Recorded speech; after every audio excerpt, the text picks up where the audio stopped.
Alright, so in the previous videos I did a lot of discussion on this practical project that I have done, and it contained some sort of these Python codes that I have used here. Although I tried my best to include as much details as possible, still I'm going to explain these codes one by one, and then I'll show you an ABAQUS environment how to control these.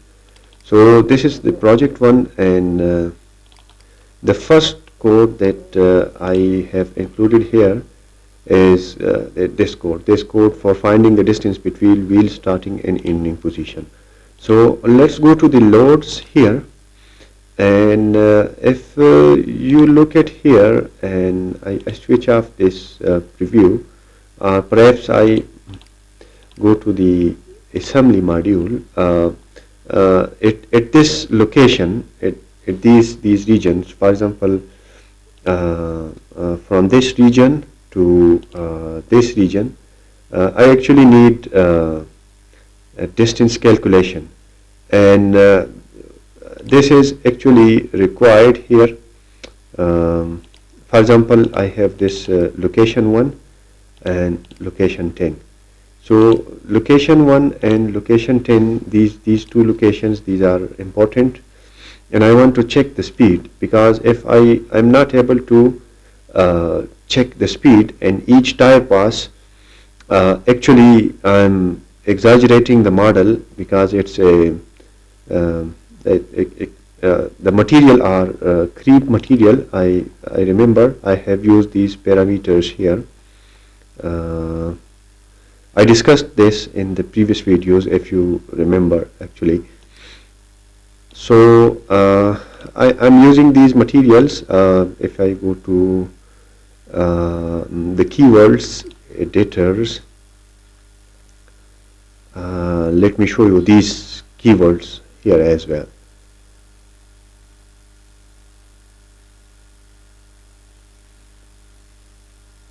Yes, here.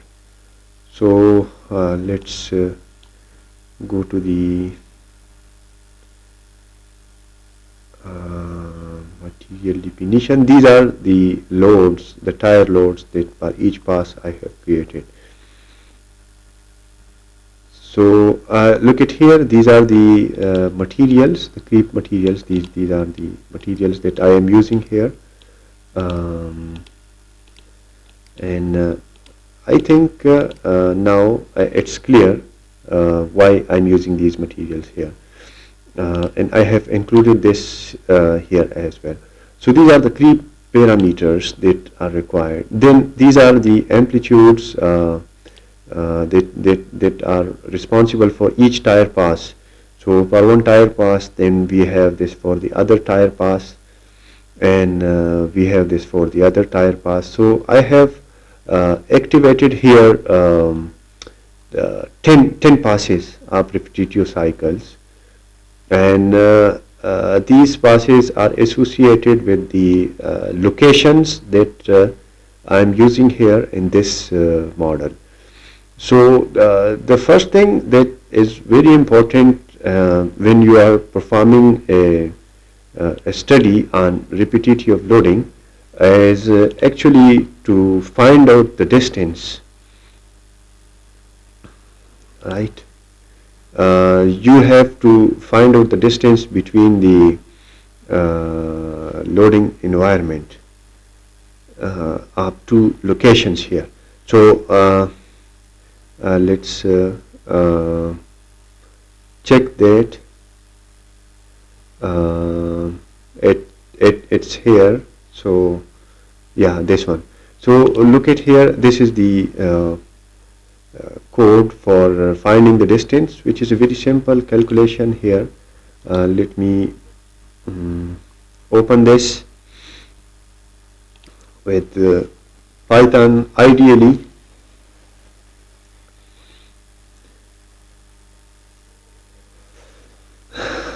So let's run this code. I already have defined the speed here and the distance here. These are the default values. So let's look at here. So it's telling me, do you want me to use the current speed, and the distance is given here. So if I press enter yes, it actually the original time taken to cover 230 mm at the speed of 203.16 is approximately 1.132 seconds. So the scale time will be 0.113 seconds. So what you are going to do in this case is actually when you let me include a definition here.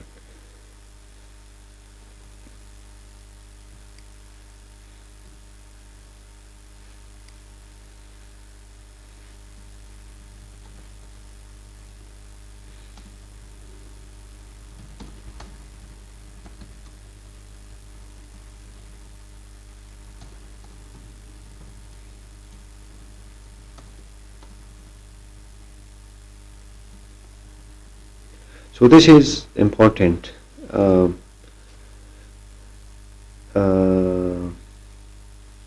Code is in the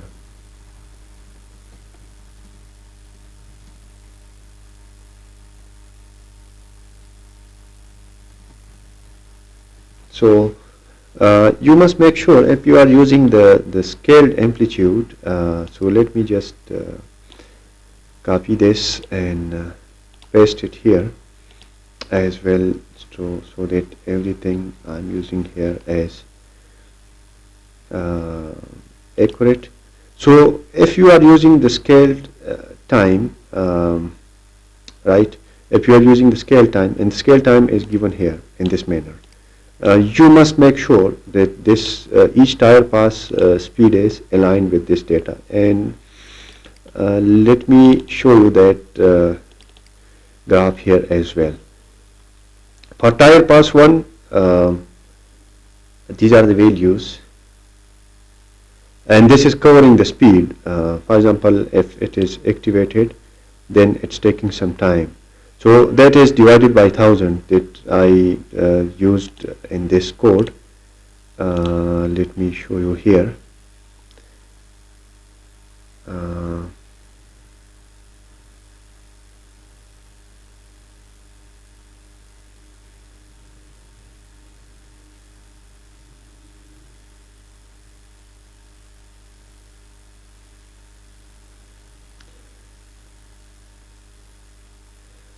So I think I have included this code, and this code is present here. So let's just paste it here, right, and take these comments from this code. Then I'm going to delete that, because the ID card that in the previous code I already have used it. So let's delete this. Let's delete this and delete this section as well. So it is removed here. This is the code that we are going to discuss. So for the distance calculation, if you are using this code, which I already demonstrated here in this Python environment, you must make sure that this interval represents the correct speed that is aligned with your model. And every time, with each tire pass, if the load is applied, and this, it should have this much time in seconds. So how you are going to do it? You have to come to the repetitive cycles here, a required cycle for ABAQUS and repetition, and then you have to adjust this interval in your environment. So I have in detail explained this. It's just like the way you should use in this manner. Since it is a speed, if you have any other values, you can use other values here as well. Since I don't want to calculate this again, so I will say no. So this is the use of this speed adjustment, right? And speed adjustment is very important. So once the results are generated, then you can edit the protocols of loading and post-processing as well. So that's how you are going to do it. And these are the default values. So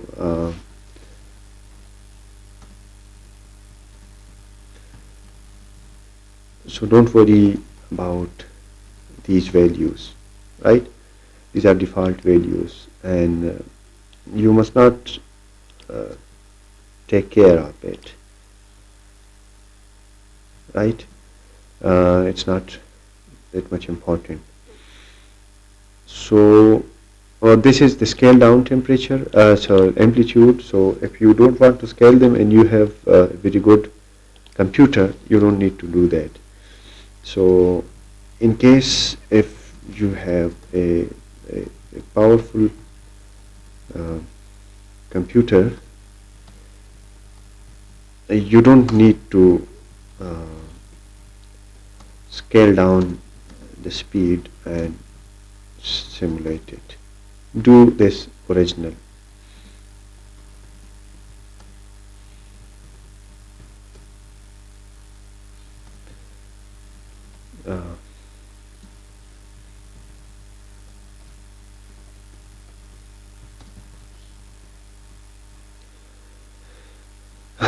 Okay, so scaling down is not required in that case. Now the question arises. For example, I have used these amplitudes and this environment. How do I activate the tire load? Since these are the boundary conditions, and if I separate them, actually, and look at here. These are the faces, the pin faces, which represent the boundary conditions of restraining position. Just in case if you are using a large scale model, then you need to use infinite element in these regions, or you need to use spring and dashboards, which is also a case. Also, just in case if you want internal symmetry, so for internal symmetry, use it in this manner, which is also a good way to use. After this, when you set the loads, etc., I discussed this in the previous video. You also need to set the temperature, and for temperature you must define the node based region, because temperature must be defined on the nodes instead of elements, so it will be active. So that's why these nodes are very important to consider in that case, right? So this is something you should be very careful about, and every time you are changing the mesh, you must, for example, if you are changing the nodes approximate global size, you must go to tools and set manager and redefine this node set, because it's important. If you are not doing it, it means that the set will not be able to work properly, and you will not be able to run the simulation. So that's about the loads. Now let's come back to this other code that I have developed, and so let me show you the potential of this code. So let's close this one, then open this one.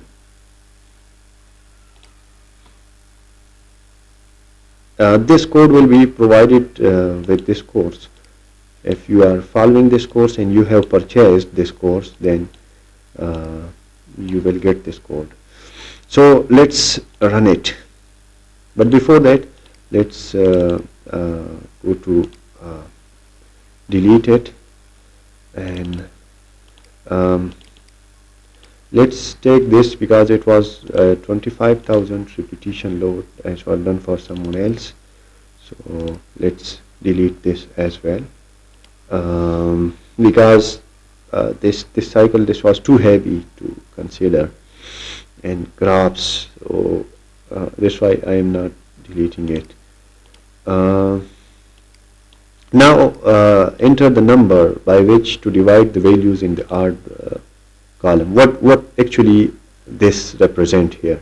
This actually represent the column for the amplitude of each repetitive pass. For example, if I am using it here, actually this is the time period that we discussed before.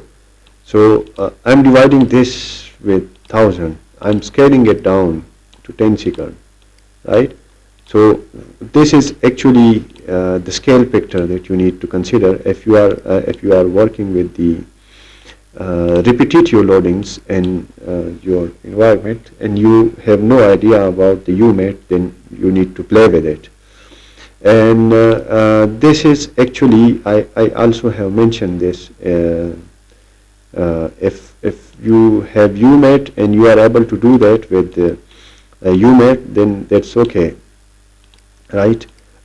It can be done with UMAT as well, but since I'm not using UMAT at this level, so that's why I'm using it here in this manner, right? So now let's go back to the code here. So it's asking me enter the number by which to divide the values in odd number.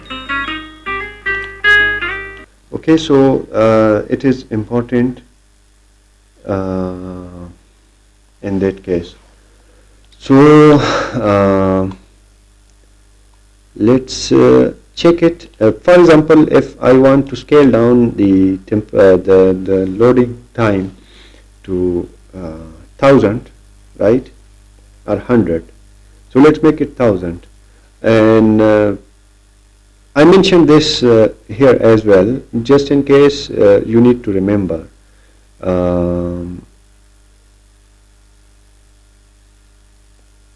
And these points, these are important, right? So just in case if you have powerful computer, you don't need to do the scale down of the amplitude here. But since you are using it here, and you are following the tutorials that I'm doing right now, so my computer is not good in that regard, so I have to do it in this way. Then I have the number of times to repeat the range. It's actually 1/10 of the repetitions. For example, as I mentioned before, at these regions here, let me show you, at these regions, from this to this region, I have 10 footprints of the tire contact regions. So if I am dividing it, if I need 1000 cycles, so in that case, if I need 1000 repetitions, I need to put 1/10 of that value to consider in my mind here. So if it is 1000, it means it is 100, 1/10, right? So the number of time to repeat the range, it's 100. So let me do that here as well, so that you remember it. So if you need 1000 passes, you need to put 10,000 number.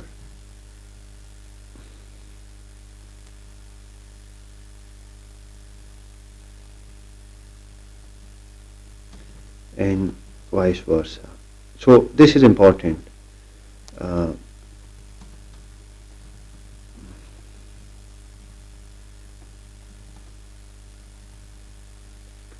Entire passes. So you must look at this here.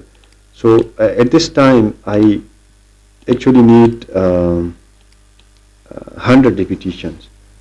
If I put 100 value here, I will get 10 repetitions, right? If I put 1000, I will get 100 repetition. If I need 25,000 repetition or 25,005, I must put 2,000 to 50,000 value here. So right now I need 10 passes, so I will put 100 here, and just look at here, it will generate for me the amplitude, and that's how this code is going to work for you. Now it is generating the repetitive cycle for each repetitive position graphs here. So amplitude is already generated. Now it's generating the graphs for me, and when the graphs are generated, it will tell me that the function is done in this model. So these are the amplitudes that are generated. These are the repetitive cycles. So let me show you here. These are you can then count them as well. So each one has a specific pattern. These are 100, and these passes are generated, and you can observe the difference here, right? So then you are going to copy from this required cycle from ABAQUS and use them in ABAQUS environment, and the amplitudes in these passes, amplitude 1, 2, 3, 4, 5, 6, 7, 8, 9, 10. Right? It is very useful just in case if you are following this methodology, you can work on various complex simulations, and you can give a lagging time to each tire contact if you are using a tire contact area. And you can also control the modeling of lagging effect here in each tire pass along with the speed. So I mentioned that as well about the speed, and I also did this here. So once this is generated, actually you need to you also observe this the directories are generated here. So this I forgot to mention this sheet. This is the backbone of this whole model. So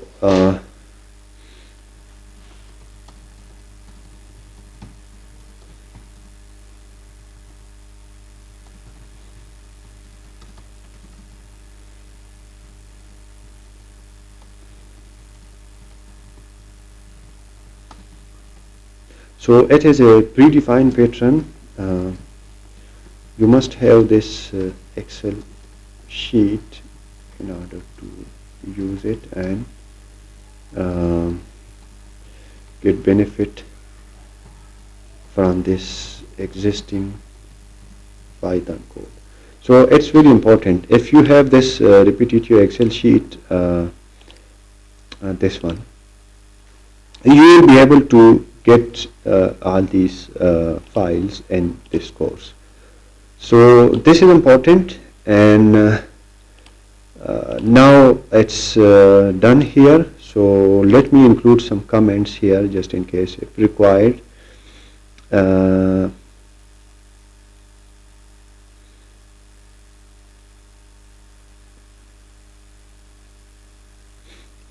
Yeah.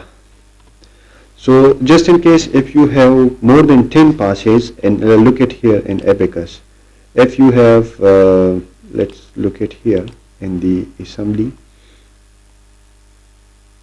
for these locations.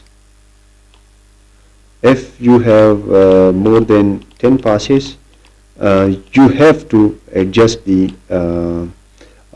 Excel sheet range here. right? So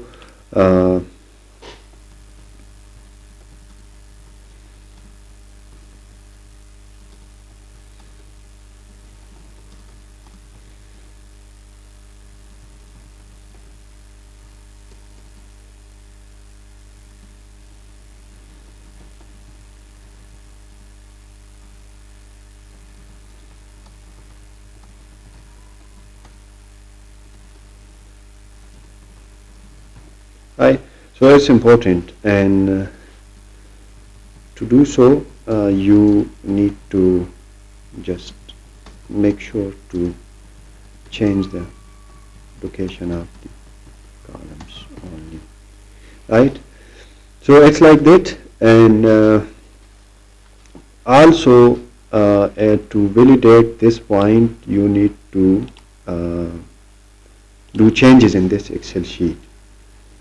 In case of more or less than 10 passes, you actually need to change this Excel sheet as well. So it is important here, right? You must remember this point, this one, as well as what I have mentioned here, and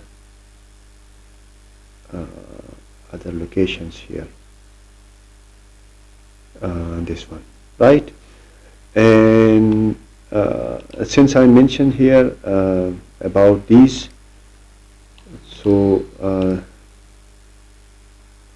about this you need to look at each graphs. Now the graphs are actually the tire passes, so in active and inactive state, which are for these surfaces location amplitude here. So it's important as well. After that, I think I don't need anything else here. Then we have this. I also have included a reminder here as well that this sheet that is present in this time nears the backbone of the whole idea behind the repetitive load. So if you have that Excel sheet, you are able to do that. If you don't have any Excel sheet, you are not able to do it.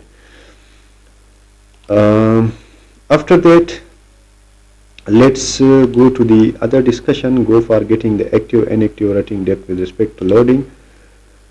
So let me show you that as well. I think I have this graph. Yeah, here, look at here. This is the graph that I have obtained from this model, and I will show you that as well.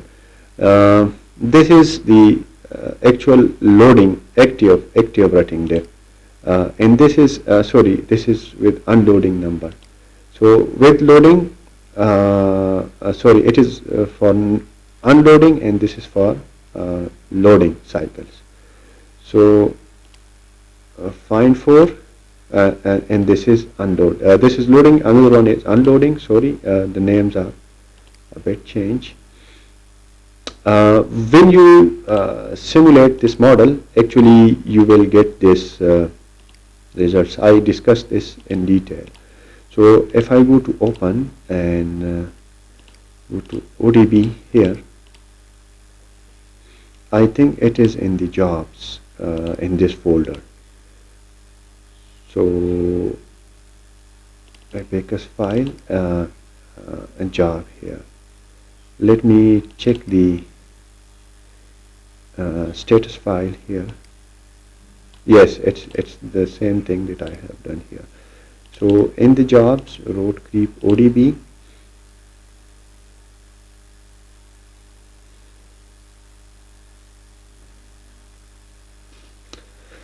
It will launch the results, and this code it's purely required for the results interpretations. So it will take some time, but it's not difficult to consider these things.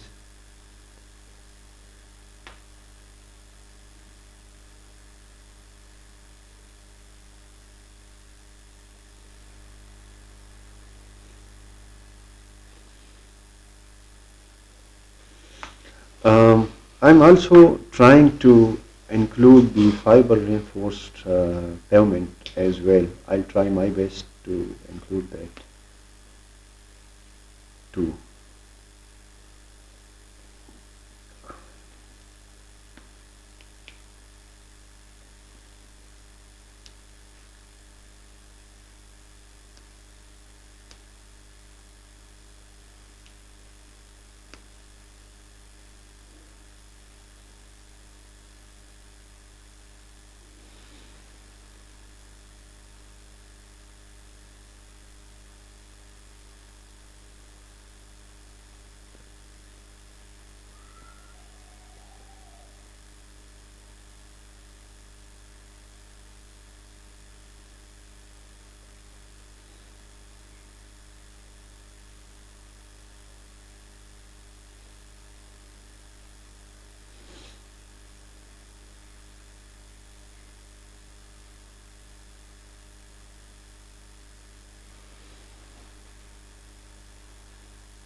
Okay, look at here now. We have this simulation result here, and let me just try to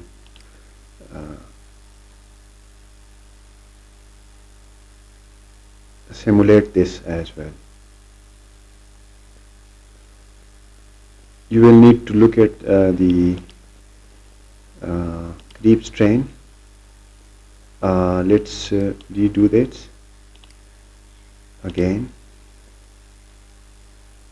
So you will observe the creep strain here with every tire pass, and it's increasing with respect to time.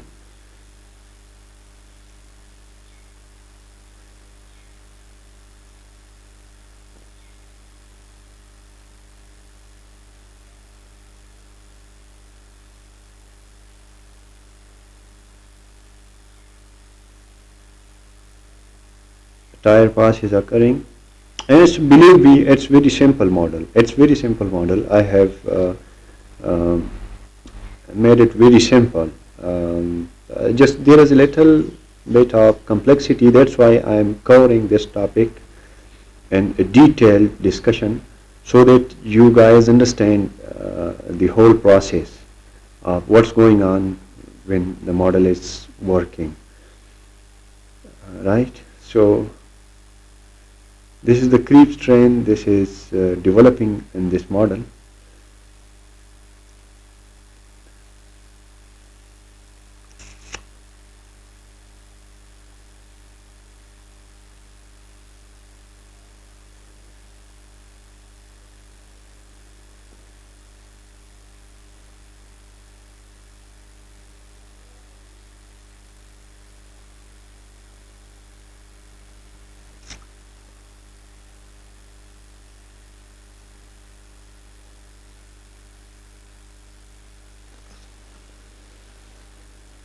You can look at the intervals. Let me try for limits. Use recompute limits for all, just in case. Yeah, limits are now more visible.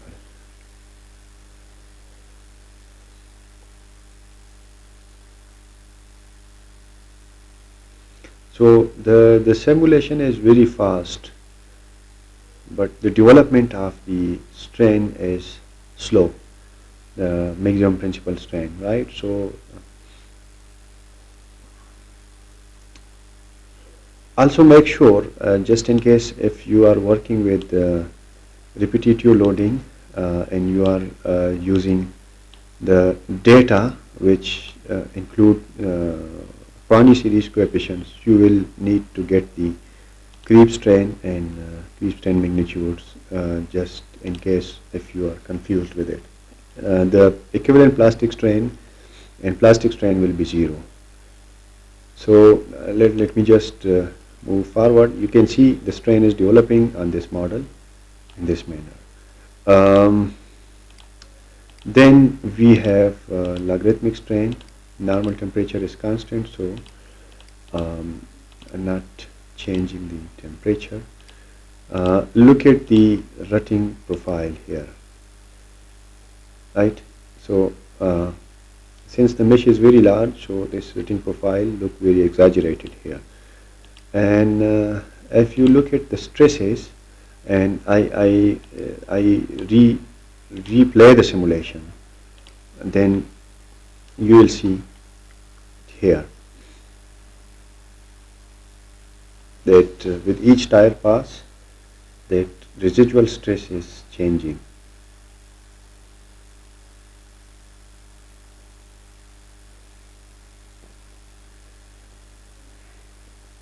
So you see as actually the magnitude that is increasing with residual stresses for each active load and inactive load, right? So look at the EZ in the middle value. It's changing with respect to time.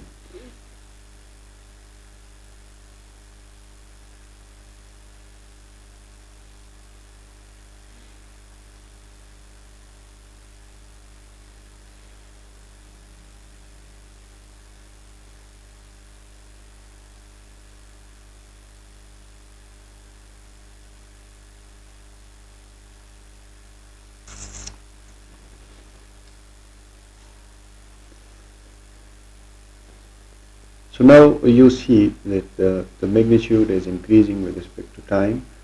It's a very speedy simulation. The speed is maximum. But since we have too much frames, we're now observing that. So let's say if I increase it, you can see it here in this way. So that's how you do it. If you have watched the previous videos or you have access to the previous videos, you actually understand the mechanism involved in this model. Once that's done, if you look at the hasty output request data and you plot the spatial displacements and all those steps here, you will understand the rutting profile. The displacement, this is increasing or which is decreasing here. So with each profile, now you are able to see an active mechanism of rutting here, right? So and then just in case if you want to look at this region, for example, we have these permanent deformations here, and you go to tools, hasty output request, and then in the and the field output request. Since we have these observation points, so rutting and bulging is constant in these regions due to thermal effects as well. So operate on field field output request, and then we have let's say unique nodal, and we want to check U2, which is actually the rutting, and I select this profile, active loading and unloading, and then plot it here. I will get something like a parabolic pattern, and then I need to process it.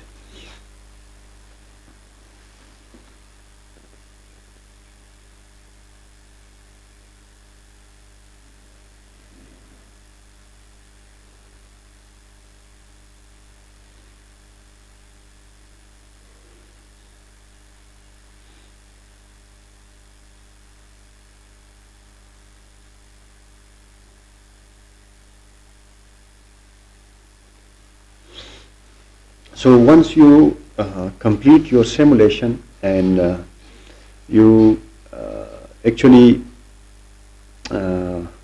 work on your simulation, the next thing you need to do is you need to extract these unloading stages and loading stages. So you got this, this is the rutting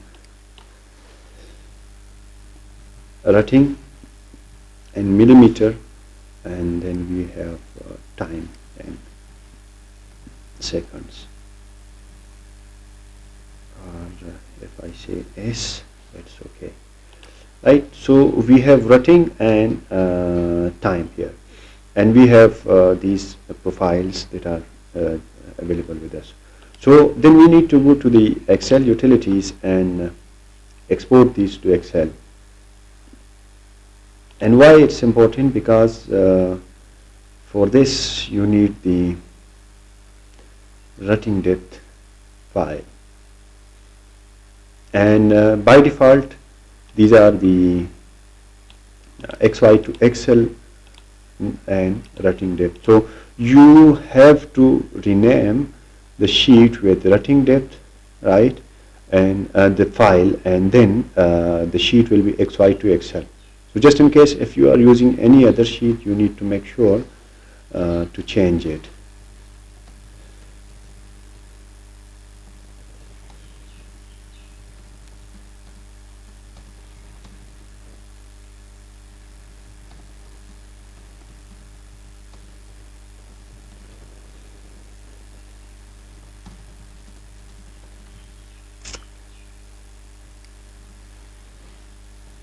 And this is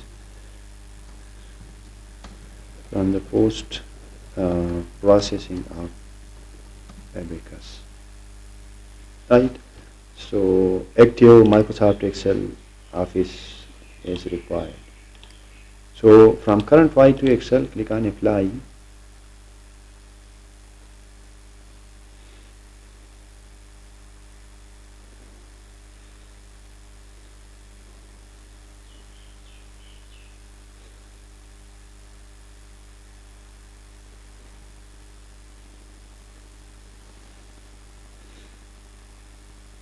I wish I include as much details as possible because this topic is very interesting.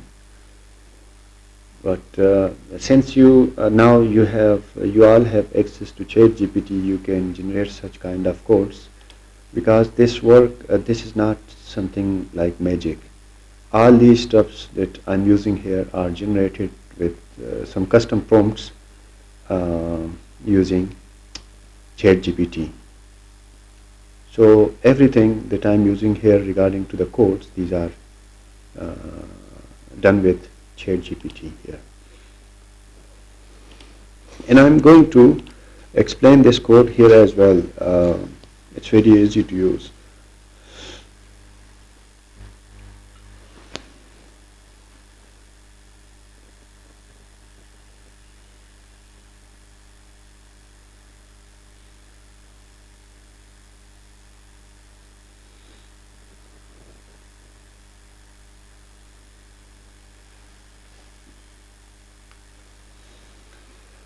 So I will stop this recording, and I think in the next video I'll continue it.